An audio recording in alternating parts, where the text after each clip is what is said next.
Kaugnay pa rin sa pagdinig ng House Quad Committee, inalis na ni Congressman Stephen Paduano ang contempt at detention order laban sa mga ilang personalidad.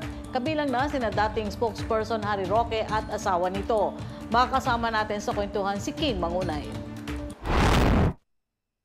Inalis na ang ipinataw na contempt at detention orders laban kay dating presidential spokesman Harry Roque, kanyang misis na si Myla at iba pang personalidad. Sa ika-14 na pagdinig ng House Quad Committee na formal na nagsara ng lahat ng kanilang investigasyon, inihay ni Abang Lingkod Party List Representative Joseph Stephen Paduano ang mosyon na ilif na ang ibinabang contempt at detention orders laban sa mag-asawang Roque at iba pa.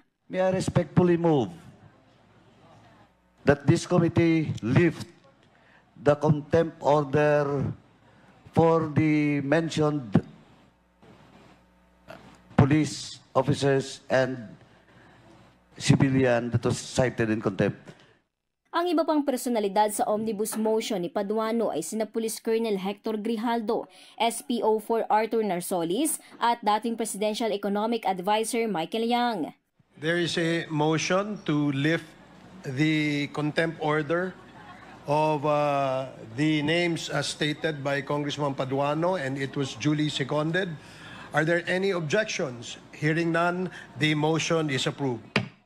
Ang contempt at detention orders ang naging pangil ng Quadcom ng Kamara para obligahin ang mga inimbitang personalidad na dumalo sa kanilang imbitasyon at gayon din sa pagpiga ng katotohanan mula sa mga dumadalong resource persons. Marami sa mga articles of impeachment na kinakarap ngayon ni Vice President Sara Duterte ay isinandal sa sumabog ng mga impormasyon sa investigasyon ng Quadcom.